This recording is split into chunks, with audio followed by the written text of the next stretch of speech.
Hi, hello, happy morning, happy afternoon, and happy evening sa lahat ng mga viewers natin all over the world. Welcome mga ka-hustler sa ating pong another video today. Ang topic na pag-uusapan natin ngayon ay be resilient and never give up on your dreams. Bakit kailangan mo maging matatag at hindi mag-give up sa mga pangarap mo? Kasi number one, to achieve your goals and dreams. Kasi lagi mong tandaan kung may goals ka, may dreams ka sa life mo, kailangan mo talaga maging matatag at wag mo siyang susukuan at wag mo siyang tatantanan kasi never ever kang makakapunta sa goals mo. Never mo yan makukuha at hindi mo maa-achieve yung dreams mo sa life mo kung hindi mo tatatagan, kung hindi mo itutuloy. Lagi mong tandaan, pag papunta ka sa dreams mo, papunta ka sa goals mo, meron ka talagang prosesong pagdadaanan. At yung proseso na yan, medyo masakit yan, medyo challenging yan. Kaya kailangan tatagan mo yung loob mo, tatagan mo yung sarili mo. Kasi lahat ng mga naging successful, lahat na nagtagumpay, ay matatatag talaga yung sarili. And wala po ako nakita na naging successful at nakuha niya yung dreams niya na nag-give up siya. Lahat po na naging successful, nakarating doon sa dreams niya, eh matatag at hindi talaga nag-give up. So, bakit? Kasi nga, may goals ka at may dreams ka. Kaya tatagan mo, lakasan mo, anumang pagdaanan mo, ano may mga challenges, mga situation na pagdadaanan mo. Sabi nga, dadaanan mo lang yan. So, kailangan mo ng katatagan. Kailangan mong ituloy. Never give up. Lalo na ngayong 2024, mga ka-hustler. Diba? Ito'y another chance sa'yo na talagang kailangan mong tatagan pa. Tatagan pa ng tatagan. And huwag ka lang susuko.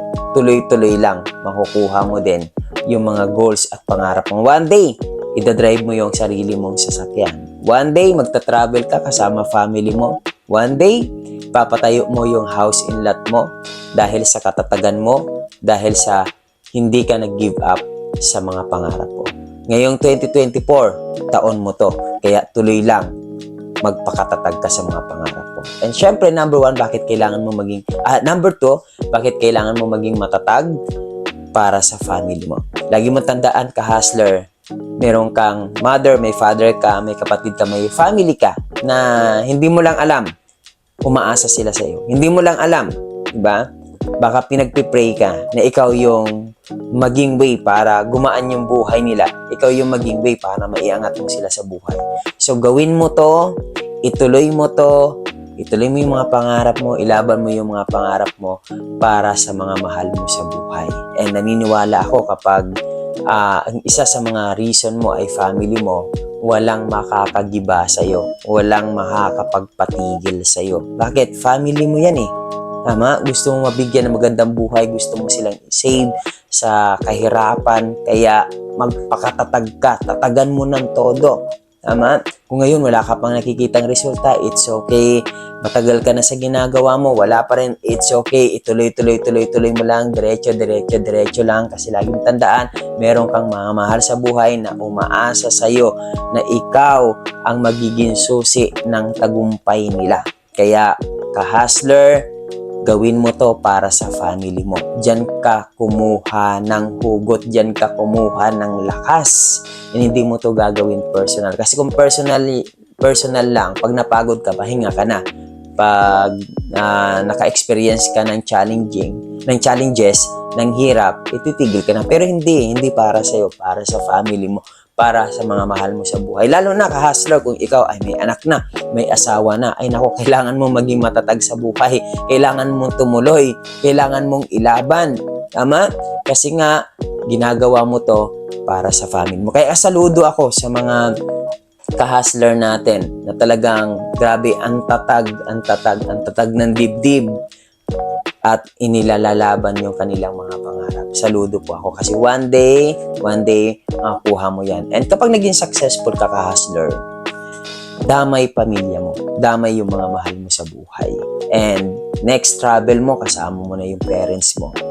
Next travel mo, kasama mo na yung mga mahal mo sa buhay.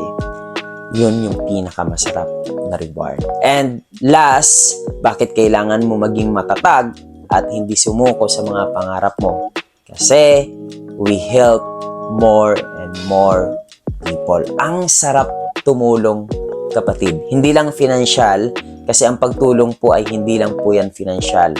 Minsan, pag napasaya mo siya, nabuhay mo yung pangarap niya, nabigyan mo siya ng idea, nabigyan mo siya ng opportunity, tulong na po yun. Tama? Napakasarap tumulong. Kaya ituloy mo lang yan. Maging matatag ka kasi maraming taong nag-aantay sa'yo. At ikaw ang maghahatid ng oportunidad sa kanila para magbago din yung mga buhay nila. Para mas marami pang magbago ang buhay, para mas marami pa ang magkaroon ng pag-asa sa buhay, kailangan ka. Kailangan ka. And ikaw yung magdadala ng ilaw na yun. Ikaw yung magdadala ng pag-asa na yun. Kaya magpakatatag ka kasi marami ka pang matutulungan tao. Marami ka pang masisave na tao sa kahirapan. Kaya yan yung isa sa mga dahilan na kailangan mong magpakatatag, kailangan mong maging strong sa mga pangarap mo. Kasi the moment na nakuha mo na yung pangarap mo, hindi lang family talaga yung matutulungan mo. Matutulungan mo kahit kapitbahay mo, kahit mga tropa mo. Guys, be resilient and never ever give up on your dreams. Again, mga ka-hustler, thank you so much. I hope na meron ka na naman matutunan and i-share nyo po yung video na to. And again guys, bago tayo matapos, don't forget to subscribe my YouTube channel. Thank you so much. Bye-bye!